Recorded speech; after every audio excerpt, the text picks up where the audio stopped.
This is an RNZ podcast. They say it takes a village to raise a child. I'm Catherine Ryan, and here we draw on my conversations with experts on 9 to Noon to help you navigate family life. Well, the lockdown is in force, and families around the country are trying to figure out how to cope in the next month. How will teenagers and young people whose friends and social contacts are so important manage in isolation? How can parents get this age group to buy into the new rules and toe the line? And what to do about the anxiety that your young person is exhibiting or maybe not really exhibiting? Nathan Wallis is brain researcher, parenting coach and founder of X Factor Education. He's with us from his home in Christchurch. Nathan, good to talk. Good morning. Good morning, Catherine. How are you? I'm good, thank you. I've got 2 or 3 things just from talking to various folk, and they're quite, or from what I've observed, and they're quite different. And you just add in whatever, Okay. pick up or tell me whatever anyone's asking you as well. Okay. My first reaction was to perhaps older teens or young people, and we saw a bit of it, didn't we, when the universities closed? I did anyway. You know, I saw some parties happening, and clearly there was a bit of congregating going on. When they were leaving halls, there was lots of hugs and stuff, and man, you completely get it, don't you? You completely get it. Yeah. The question is, over the next day or two, are they going to click as soon as they get out of that situation and get home? Are they going to click into understanding why we're doing this? And if they're not showing signs of clicking, how do you talk to them about it? Yeah, you're going to have a whole variation of responses, aren't you? Because you've got all different types of teenagers. Some are more mature than others. It is important, I think, Catherine, like you were suggesting, that this is in a context of a developmental stage where they're really, really drawn to their peers. You know, it's much easier for us oldies to stay at home and watch Netflix for 4 weeks than it is them. They've got this internal drive to differentiate from their parents and to attach to their peers. So we're going against that. So it is going to be difficult for them. You'll get some kids that are very socially conscious and right on board with it, but adolescence is all about that part of your brain that understands consequences being shut for renovations. So that's why we associate teenagers as being bulletproof. You know, they think that they're bulletproof, and they tend to live in the moment, live in that sort of limbic system brain rather than think about consequences and outcomes. It's just the way their brains, but it's not as simple as that. They think of consequences and outcomes about 10% of the time, but 90% of the time they're focused on emotion, living in the now and feeling the joy. So I think as a overall population, you are going to get more of them defying those rules. All of us have to break the habit. You know, I've been seeing people and go automatically in for the kiss and have to, you know, it took a few times to break that habit. It's not an issue now because we're in isolation, but I mean in the previous days. So, yeah, they've got to break that habit, but they've also got to overcome that internal drive. So I wonder if it was completely natural in that first. I mean, what an upheaval. Last week you're at university trucking along and you sort of, you know, you're hearing bits and pieces of stuff. And that's another thing about that age, isn't it? I mean, here we are, we're all glued to our phones updating the latest data graph from The Guardian or something. But, you know, they've got a lot of other stuff going on. And all of a sudden it went from, hey, we might be starting to teach more offline to... you know, you're going home. That's a massive sudden adjustment, and their response is probably completely understandable in the circumstances. Yeah, so I think we need to allow them some room for adjustment. I mean, they don't have fully developed brains. So, I mean, I've got my 21-year-old daughter here, and you know, admittedly, she spent a lot of her time in her room online. And I don't want her to spend 4 weeks online, but I'm thinking in these first few days when she's cut off from her mates, as long as she's not there 24/7. And I'm encouraging her out and she's coming out for meals and interacting, I'm giving her a bit more leeway in these first few days.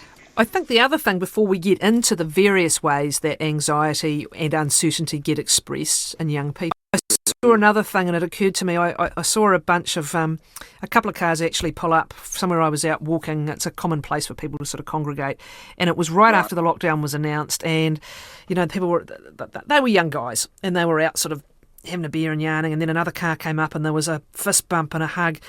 And my first reaction was, haven't you listened today? And my second reaction was, I think these guys are a bit scared. Yeah, and probably both of those things. They probably haven't listened today. They're not famous for being in tune to the news and what's going on in the rest of the world. And yeah, this is also the group that commits suicide at the highest rate. You know, so we know that actually underneath all that bravado, there is a lot of fear going on. And what do they do when they're scared? They reach out to each other more so than their parents at this age.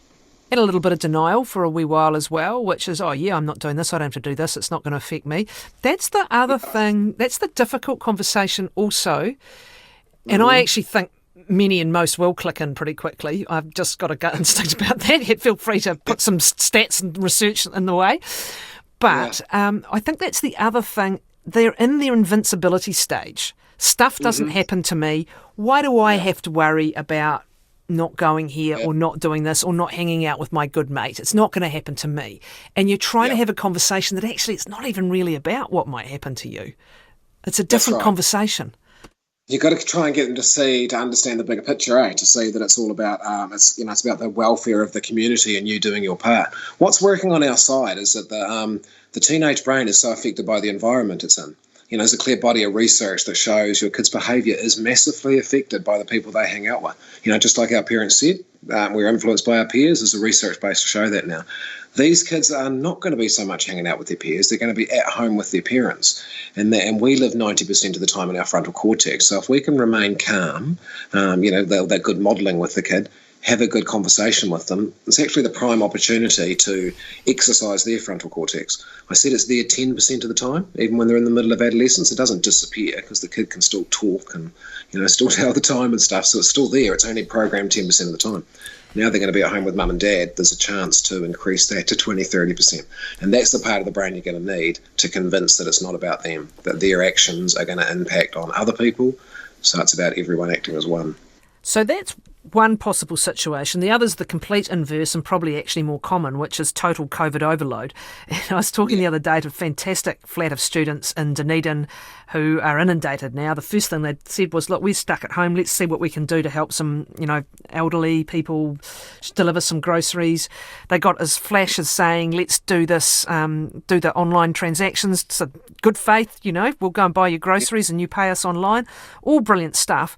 But I did notice one of them saying, we can talk about is COVID. That's and sort of laughing about it, but saying that's all we're talking about is COVID. So we thought we might as well do something. What do you do with your COVID overload teenager? I think you've got to put some boundaries for them. If the kid's getting anxious and their mental health is suffering, they're probably not putting in good boundaries for themselves. They're probably online, overloading on information about the virus. So you as the parent need to put in some boundaries. You need to have some device-free time. I think during all of us should, the research between kids that are on and off devices all day, and then kids who are on and off devices all day but also have a 2-hour window where they're not allowed a device. So kids that come from a home where there's a 2 hours of device-free time, that actually takes them out of the risk group of kids of anxiety and depression. Statistically takes them out of that risk group. They just need 2 hours free time without devices. So I think parents need to put that boundary in. If the kid's getting anxious, then, that's our job as parents, to put in a boundary if he's not able to put one in himself. Then there is the actual anxiety, and you use that word anxious. There's the level of anxiety that everyone is feeling, which is the uncertainty of what's going on here, and then there's where it's really becoming something you worry about. And it may not even be necessarily with a child who's prone toward anxiety, and certainly if it is, it might be more acute than normal. How do you talk about COVID without talking about it? I mean, and at the moment it's true. There's, for the next wee while anyway, most people are talking about it a lot. So how do you do it with an anxious teen? Yeah, with an anxious teen, there's this thing called social referencing, where they pick up how they're going to feel about something based on how their parents model that.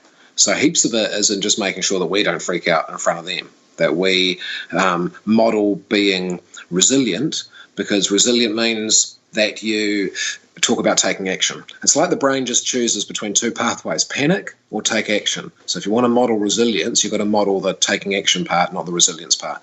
In a practical sense, that just means saying you acknowledge the emotion, like, yep, this is quite a scary time. I think a lot of people are probably feeling very anxious, and anything new to the brain arouses a bit of anxiety. So you acknowledge and validate that emotion, but then you model resilience by talking about the action that we're taking and how positive that is. So, yep, this is a scary time. We don't really know what's happening. Everybody's a little bit anxious. But I'm really proud of how New Zealand's responded as a nation. We've kind of been world leading in our response. And all New Zealanders seem to be really pulling together and making this work. The stuff I'm seeing on Facebook is not lots of people talking about defying it, but everybody encouraging everybody to follow the rules. So modelling resilience is about, it's not being airy-fairy and not acknowledging this fear, but about giving your language to the part that is action that we're taking, the empowering part. And there is plenty of it, and There is. you've got to have your stock ready at your fingertips for when those conversations have the yes but moments. Yes, but look what's happening here. Yes, but look what these people are doing.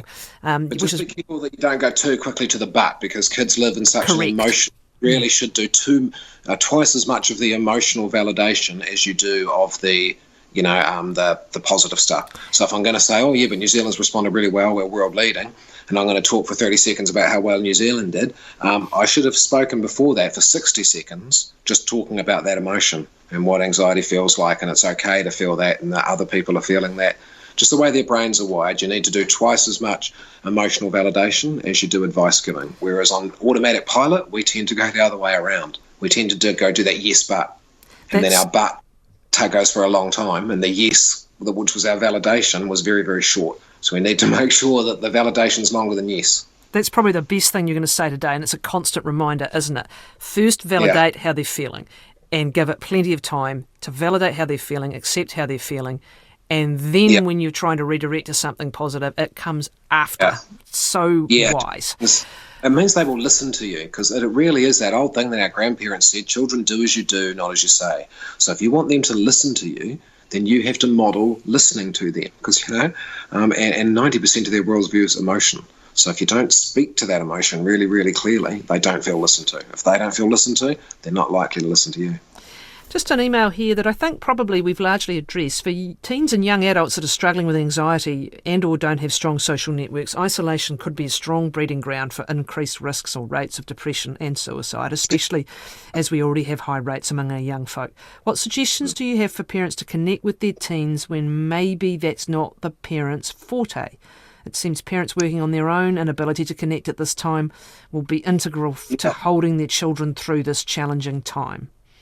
Yeah, absolutely. That's a good question, isn't it? Because how do you connect if you're not necessarily that good at knowing how to connect? I think the real key to that is it's all right, your child knows how to do it. It's called, child-directed learning. What you do is you set aside a predictable time every day where you say to the child, okay, I'm going to be available to you at that time, and we can do whatever you want. Short of hurting me, that time is going to be completely available to you. If you want us to play PlayStation, we'll play PlayStation. We'll do whatever you want. Most of it is the predictability of knowing that it's at 4 o'clock every day for half an hour, Dad's going to make himself available to me. Then if Dad doesn't feel like he knows how to connect, most of the work's been done just by Dad turning up at 4 o'clock and making himself available, not having his cell phone with him, not trying to multitask, not trying to direct what he thinks that we should do, just going, okay, mate, here's the half hour, I'm yours for a half hour.